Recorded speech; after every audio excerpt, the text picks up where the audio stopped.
Hello everyone, welcome to my update US Gossip channel. Monica's family had gathered for the reading of her last will and testament. The solicitor, a man named Mr. Albright whose demeanor was usually as dry and crisp as the parchment he handled, had faltered, his voice losing its professional monotone as he read out the clause that bequeathed the entirety of Monica's beloved estate, Havenwood, along with the controlling shares in her foundation, not to her carefully groomed niece, Eleanor, nor to any of the charitable causes she had so publicly championed, but to her seemingly unassuming personal secretary, Julian.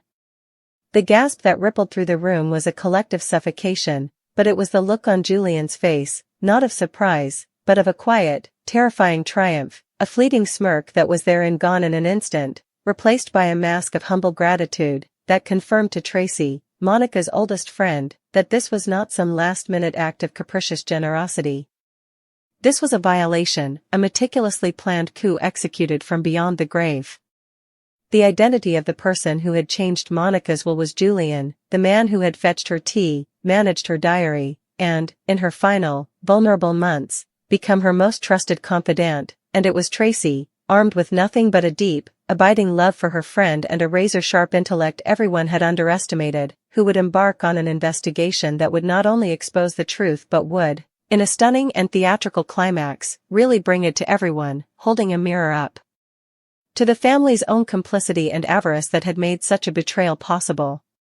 Tracy's investigation began not with a bang, but with a whisper, a quiet, dogged persistence that stood in stark contrast to the family's loud, performative outrage.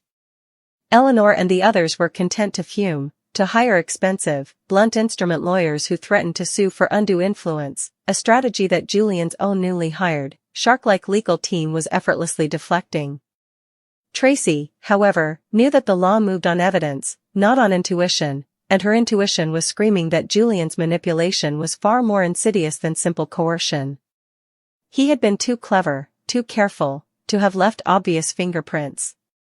Instead of challenging the new will head-on, Tracy began to orbit the life Monica had lived in her final year, becoming a ghost in the margins of her best friend's existence. She started with the small things, the details Julian would have deemed beneath his notice. She spent days at the local library, quietly chatting with the librarian, an old woman who remembered Monica's frequent visits. It was there she learned that in the months before her death, Monica had suddenly developed an interest in complex philosophical texts on mortality and legacy, books far denser than her usual taste in historical fiction, and that Julian had been the one to recommend and even check them out for her.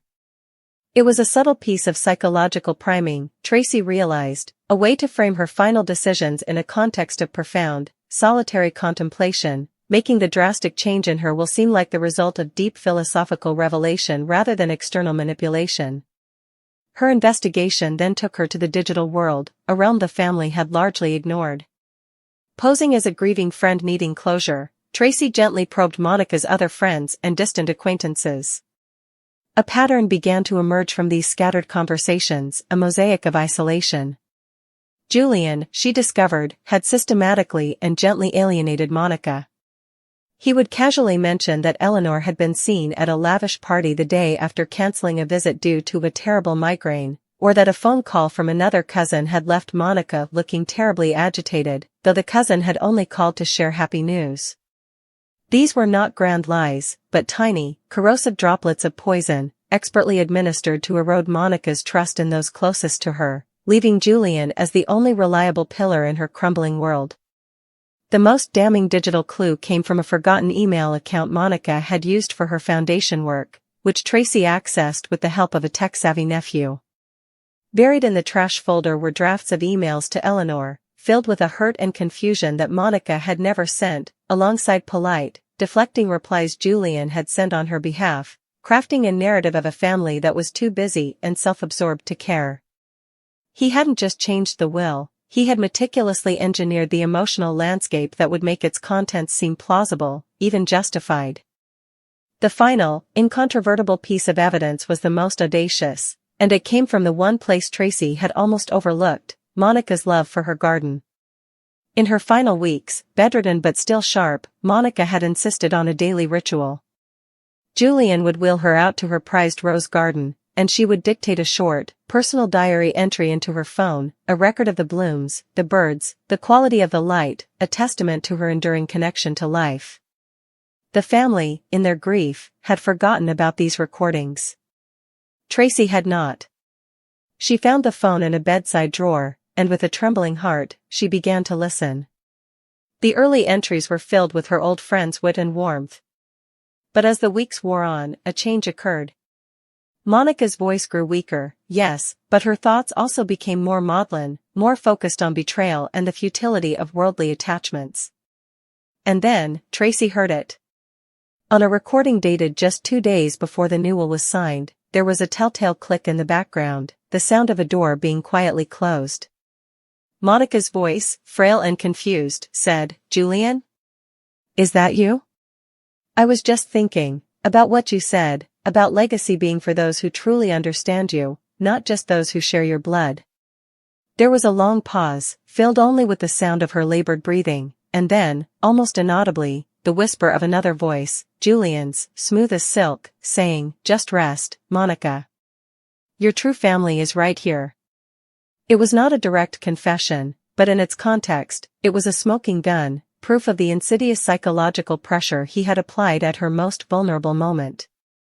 Tracy now possessed the truth, a truth woven from library records, digital breadcrumbs, and a dying woman's whispered audio diary. But she knew that simply presenting it to the lawyers would be a clinical, bloodless victory. Julian would spin, deny, and litigate. The family, for all their outrage, would likely settle to avoid a prolonged scandal. He would win, perhaps not Havenwood in its entirety, but enough to reward his treachery. This was not enough for Tracy. Monica had been betrayed not just by Julian, but by the very atmosphere of entitlement and neglect that had allowed a stranger to worm his way so deeply into her life. The truth needed to be brought to everyone, not just stated. It needed to be a moment of inescapable, shattering clarity. And so, she planned her finale. She waited for the family's annual summer gala, a hollow tradition that was still being held at Havenwood, now under Julian's smug, provisional stewardship. The air was thick with unspoken tension and cheap champagne. Julian held court, the gracious, misunderstood beneficiary, while the family circulated in tight, resentful clusters. Then, as dessert was being served, Tracy stood. She did not shout, she simply tapped her glass, and a respectful silence fell, born of curiosity. She began to speak, her voice calm and clear, projecting to every corner of the marquee. She started not with an accusation, but with a story, the story of Monica, not the wealthy matriarch, but the woman, her love for her garden, her trust in her friends, her quiet loneliness in her final year. And then, Tracy began to weave her investigation into the narrative. She described the library books, not as evidence, but as the tools used to shape a dying woman's philosophy. She recounted the emails and the cancelled visits, painting a picture not of a neglectful family, but of a master manipulator expertly snipping the threads of connection. The room was utterly still. You could hear the rustle of the leaves in the Havenwood oaks. And then, Tracy took out her phone. "Monica left us one final record," she said, her voice trembling not with nerves, but with righteous fury. "A record of her love for this place, and of the voice that was the last to whisper in her ear." She played the audio clip. Monica's weak, confused voice filled the tent, a ghost speaking from the grave. "About what you said, about legacy being for those who truly understand you." And then, Julian's voice, unmistakable, oily with false comfort, "Just rest, Monica. Your true family is right here." The effect was cataclysmic. It was not a piece of evidence entered into a court record, it was a public shaming, an emotional atom bomb. All eyes turned to Julian. His mask of placid control shattered, revealing the furious, cornered man beneath. He stood up, his chair scraping violently against the stone terrace, but no denial could survive the echo of his own voice, so intimate, so possessive, so damning. He was not just being accused, he was being seen. The family, shamed by their own passive role in the drama Tracy had laid bare, erupted in a chorus of genuine, unfettered rage, not the performative kind from the lawyer's office, but the raw, personal fury of people who realized they had been outmaneuvered by a viper they had allowed into their nest.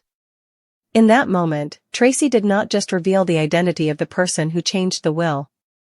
She turned the revelation into a crucible. She exposed the method, the malice, and the milieu of weakness that enabled it. She brought the truth to everyone, not as a footnote in a legal document, but as a shared, transformative experience, ensuring that Julian's victory was hollow, his reputation in tatters, and Monica's true legacy, the love of her friend Tracy, was, finally and spectacularly, defended. The battle for Havenwood would still be fought in court, but the war for Monica's memory had been won, right there, under the summer stars, by the one person who had cared enough to listen to the whispers and brave enough to finally shout them from the rooftops.